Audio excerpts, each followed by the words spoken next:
Bonjour à toutes et tous. Je voulais vous entretenir aujourd'hui d'un sujet qui s'appelle le lymphœdème progressif des membres chez les chevaux de trait, maladie qui risque d'impacter, qui impacte d'ailleurs fortement leur avenir. Le contexte, c'est l'expertise des étalons de trait ardennais en Belgique, des étalons de trait pour l'admission à la monte publique. Et dans ce cadre-là, notre centre est chargé de certains examens qui nous permettent d'acquérir toute une série de données. Donc ce lymphœdème progressif chronique comporte différents noms, comme un petit peu plus pratique, les patagies que les éleveurs connaissent bien. Il s'agit d'une pathologie progressive. La base, c'est une peau plastique qui provoque des plis dans le bas des membres. Il y a des contaminations par des parasites, il y a des contaminations après lésion de grattage par des bactéries, des surinfections, et le cercle vicieux s'enclenche. Nous avons la possibilité d'évaluer les étalons de 3 ans et de les répartir en différentes classes phénotypiques en fonction de l'importance de ces lésions-là. Il est évident que les éleveurs savent depuis longtemps qu'il y a plusieurs lignées qui peuvent être soit plus atteintes ou au contraire un petit peu épargnées par la maladie. Donc une idée de sélection est entrée en place au niveau du studbook.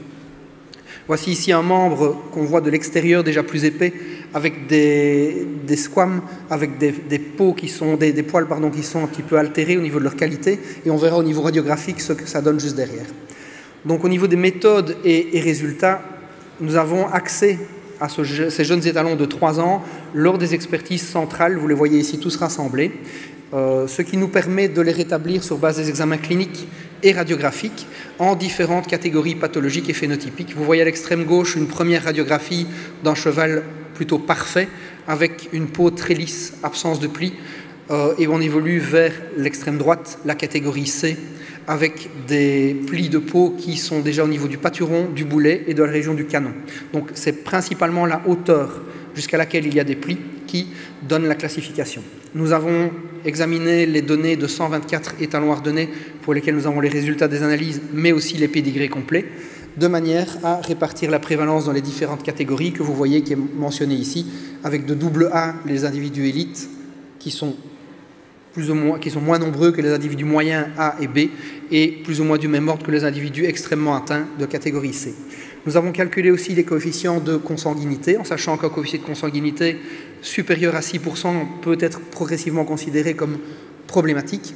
Et là, nous avons identifié une proportion d'individus plus élevée au sein de la catégorie AA avec des individus supérieurs à cette valeur de coefficient de consanguinité. On a aussi estimé l'héritabilité qui est de l'ordre de 0,2.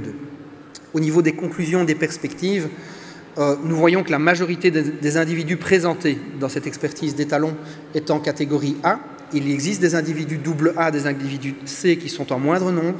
Au fil des années, on voit que la sensibilisation des éleveurs fonctionne.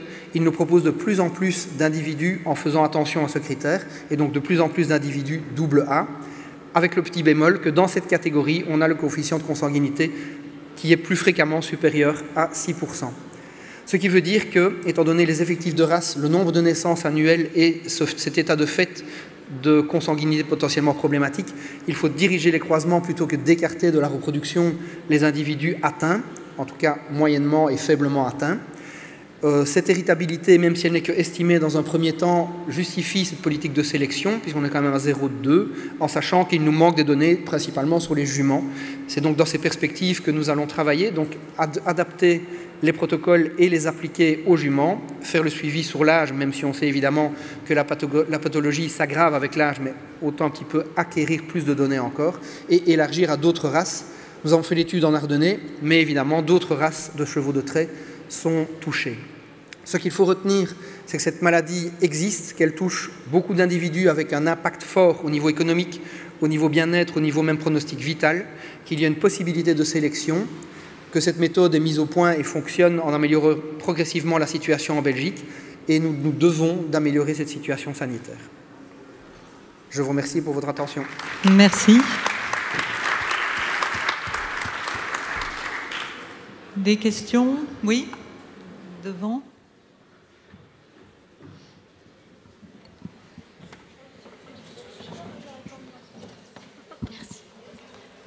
Rebonjour, je suis toujours Élise Pézino. J'avais plusieurs questions.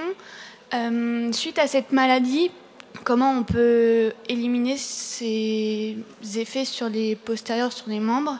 Et est-ce que les chevaux, après ils sont condamnés, ils peuvent encore travailler ou je ne sais pas? En fait, c'est principalement une gestion très régulière des chevaux qui permet d'éviter l'évolution de la maladie. Le retour en arrière est très compliqué. Ce sont des soins locaux avec principalement un assèchement des plaies quand il y en a, avec une tonte des animaux régulières, l'utilisation de pédiluves avec des produits désinfectants pour vraiment d'abord régler le problème de surinfection. Ensuite, on peut avoir des traitements antiparasitaires pour enlever le Coryoptes equi qui peut être à la base initiale de première lésion de grattage. Là aussi, on a une manière de fonctionner. Quand on maintient le cheval dans un état suffisant par rapport à son bien-être et qu'on limite les surinfections, on peut tout à fait travailler. Quand on n'est pas dans les cas extrêmes, c'est un cheval qu'on doit maintenir, qu'on doit gérer, mais qui peut rester au travail. Pour les cas vraiment très invalidants, il y a certaines opérations qui sont potentiellement utilisables, qui permettent de resséquer un petit peu les différents tissus en chirurgie, de faire des bandages compressifs, et en fait on fait un peu marche arrière de 2-3 ans dans l'évolution de la maladie. Mais il est évident que malheureusement c'est une maladie qui risque de diminuer la longévité de la carrière à la fois sportive ou loisir, mais aussi la vie de l'individu. D'accord. Merci. Bon, s'il n'y a plus de questions, peut-être qu'on va s'arrêter là. On vous remercie encore tous les intervenants, intervenantes et le public, les participants.